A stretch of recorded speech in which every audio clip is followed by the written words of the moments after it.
آج مجھے جس موضوع پر اظہار خیال کرنا ہے وہ ہے یوم دفاع پاکستان۔ جناب والا، زندہ قومیں اپنی تاریخی ایام کو یاد رکھتی ہیں۔ یوم دفاع پاکستان ہمیں افواج پاکستان کی شجاعت یاد دلاتا ہے۔ یہ دن عزم و ہمت کے فسانے سناتا ہے۔ یہی دن غیرت ایمانی کے آداب سکھلاتا ہے۔ یہ دن پاکستان کی فتح و نصرت کا پرچم لہراتا ہے۔ یوم دفاع پاکستان اس حقیقت کا اعلان ہے کہ اے وطن، نام تیرا حق کی گواہی ٹھہرا، اے وطن نام تیرا حق کی گواہی ٹھہرا، تیری عظمت کا علم دہر میں لہراتے ہیں، تیری بنیادوں میں ہے لاکھوں شہیدوں کا لہو، تیری بنیادوں میں ہے لاکھوں شہیدوں کا لہو، ہم تجھے گنج دو عالم سے گراں پاتے ہیں، ہم تجھے گنج دو عالم سے گراں پاتے ہیں۔ محترم حاضرین، آئیے ہم اپنے ماضی کا ایک روشن فرق اٹھتے ہیں۔ 6 ستمبر 1965 کا سورج طلوع ہوا تو بھارت کی بزدل افواج پاکستان پر حملہ کر چکی ہیں۔ ان کا خیال تھا کہ ملت پاک سوئی ہوئی ہے، مگر یہاں تو ہمارا مقصد جگمگا رہا تھا۔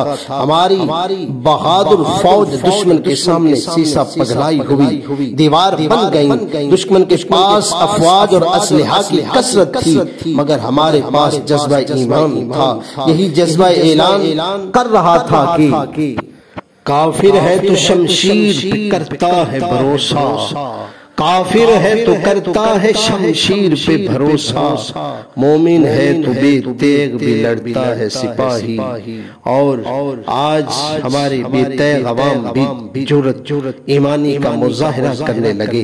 اس وقت کے صدر پاکستان نے پکار کر کہا کہ آپ لا الہ الا اللہ محمد رسول اللہ پڑھتے ہوئے دشمن پر جا پڑے اور اسے بتا دیں کہ اس نے کس قوم کو للکارا ہے۔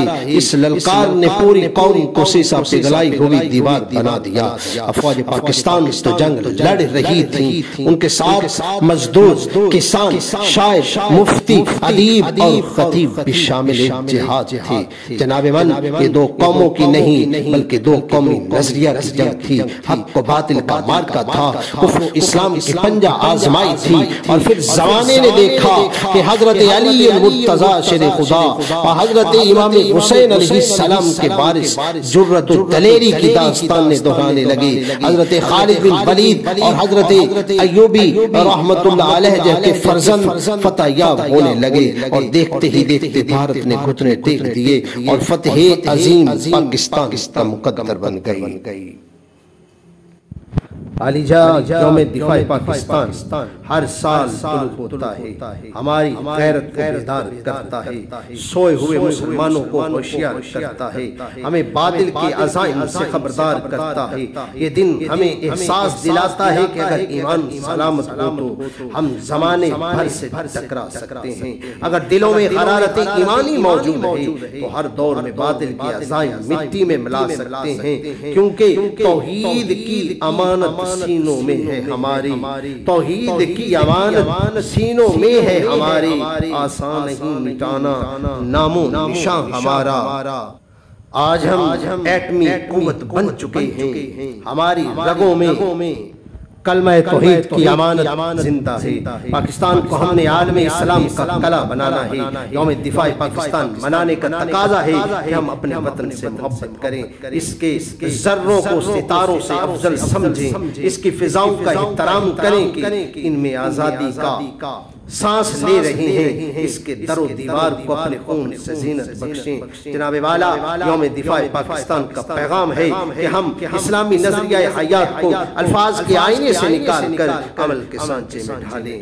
مسلح افواج ہماری جغرافیائی سرحدوں کی پاسبان ہیں، نظریاتی سرحدوں کی پاسبانی کا فریضہ ہم نے انجام دینا ہے۔ آئیے ہم ہر لحاظ سے اس حقیقت کو یاد رکھیں کہ جنت سے کہیں بڑھ کے حسین میرا وطن ہے، جنت سے کہیں بڑھ کے حسین میرا وطن ہے، ہم سر ہے فلک کی جو زمین میرا وطن ہے۔ حاضرین کرام، میں ملت پاک کی عظمت کو سلام کرتا ہوں، میں اپنی شیر دل افواج کو خراج عقیدت پیش کرتے ہوئے آج جناب